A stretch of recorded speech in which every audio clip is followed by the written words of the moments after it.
मंच पर एक कवि कविता पढ़ रहा है।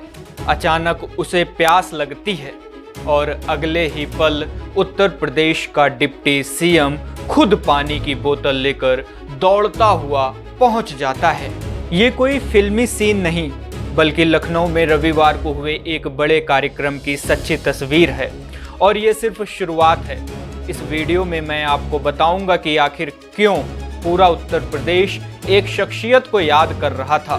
सीएम योगी ने ऐसा क्या कहा जो कांग्रेस पर सीधा निशाना बन गया, और कारगिल युद्ध से जुड़ी वो बात जो शायद आपने पहले कभी नहीं सुनी होगी।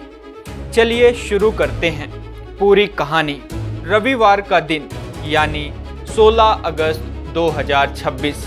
ये दिन खास था क्योंकि यही थी भारत रत्न और पूर्व प्रधानमंत्री अटल बिहारी वाजपेयी की पुण्यतिथि, उनकी 8वीं पुण्यतिथि।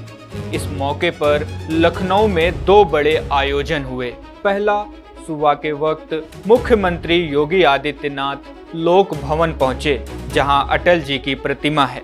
उन्होंने वहां पुष्पांजलि अर्पित की और श्रद्धांजलि दी।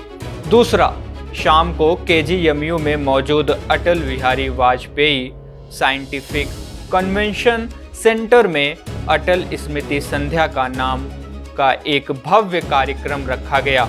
ये कार्यक्रम पंडित अटल बिहारी वाजपेयी मेमोरियल फाउंडेशन की तरफ से आयोजित किया गया था।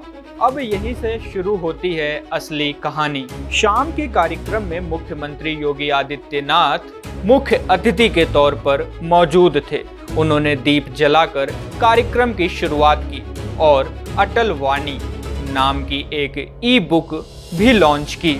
लेकिन कार्यक्रम का सबसे चर्चित पल तब आया जब पद्मश्री और मशहूर कवि प्रोफेसर अशोक चक्रधर मंच पर काव्य पाठ करने पहुंचे।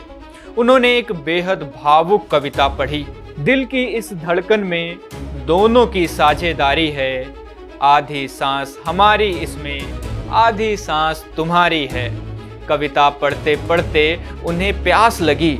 उन्होंने पानी मांगा और यही वो पल आया जिसने पूरे इंटरनेट का ध्यान खींच लिया। डिप्टी सीएम ब्रिजेश पाठक खुद पानी की बोतल लेकर दौड़ते हुए मंच पर पहुंचे और कवि को पानी पिलाया। ये छोटा सा पल इसलिए खास बन गया क्योंकि इसमें एक नेता का विनम्र और सहज रूप सबके सामने आया। कवि अशोक चक्रधर ने एक दिलचस्प किस्सा भी सुनाया। उन्होंने बताया कि जब अटल जी प्रधानमंत्री थे तब उन्होंने एक कवि सम्मेलन करवाया था, जिसमें उस समय के और पूर्व प्रधानमंत्रियों को मिलाकर कुल 6 प्रधानमंत्री शामिल हुए थे। सोचिए, एक मंच पर 6 प्रधानमंत्री। अब बात करते हैं उस बयान की जो इस कार्यक्रम की हेडलाइन बन गया। सीएम योगी ने अटल जी के बारे में कहा कि वे भारतीय राजनीति के अजात शत्रु थे, यानी ऐसा नेता जिसका कोई शत्रु नहीं। उन्होंने कहा कि अटल जी का करीब 6 दशक लंबा सार्वजनिक जीवन पूरी तरह निर्विवाद रहा और निष्कलंक रहा। योगी जी ने एक बेहद दमदार लाइन कही जो आज सुर्खियों में है। वे सहज सरल थे लेकिन इरादों में अटल थे। इसके बाद सीएम ने कारगिल युद्ध का जिक्र किया। उन्होंने कहा कि जब कारगिल युद्ध हुआ तो कई लोगों को शक था कि एक कवि स्वभाव का नरम दिल इंसान युद्ध कैसे लड़ पाएगा, लेकिन अटल जी के नेतृत्व में भारतीय सेना ने पाकिस्तान को पीछे खदेड़ दिया। उन्होंने ये भी याद दिलाया कि अटल जी ने भारत को परमाणु शक्ति संपन्न देश बनाने का साहसिक फैसला लिया था, जिससे देश की सुरक्षा को नई मजबूती मिली। सीएम ने 1962, 1995 और 1971 के युद्धों का भी जिक्र किया।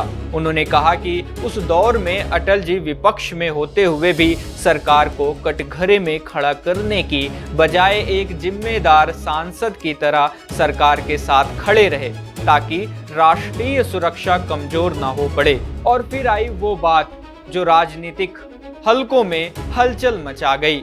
सीएम योगी ने कहा कि ऑपरेशन सिंदूर के समय कांग्रेस ने सवाल खड़े किए थे, जिसके बाद कांग्रेस के राष्ट्र प्रेम पर भी शक होता है। यानी एक श्रद्धांजलि कार्यक्रम में भी सीएम ने सीधा राजनीतिक संदेश दे दिया। डिप्टी सीएम ब्रजेश पाठक ने भी अपने संबोधन में एक दिल छू लेने वाली बात कही। उन्होंने कहा कि अगर आज अटल जी होते तो मौजूदा राजनीति की भाषा और भावनाओं को लेकर सबसे ज्यादा आपत्ति वही जताते। उन्होंने एक तुलना करते हुए कहा कि 2017 से पहले शाम 5 बजे के बाद बेटियां घर से निकलने में डरती थीं, लेकिन अब भाजपा सरकार में महिलाएं हर समय और हर जगह खुद को सुरक्षित महसूस कर रही हैं।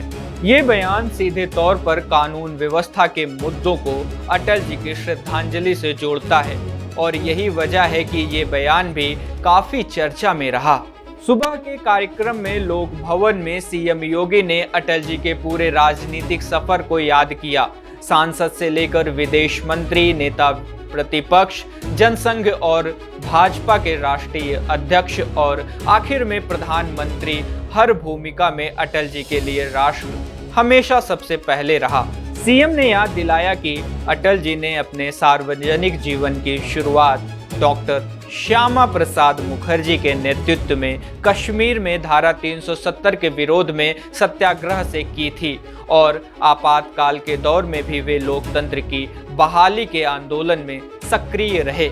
सीएम ने 1996 से 1998 के बीच एनडीए गठबंधन के गठन का भी जिक्र किया और कहा कि अटल जी ने राजनीतिक अस्थिरता के दौर में भी गठबंधन की राजनीति को स्थिरता और सुशासन का मॉडल बना दिया, जो आज भी प्रासंगिक है। तो ये भी लखनऊ की पूरी कहानी।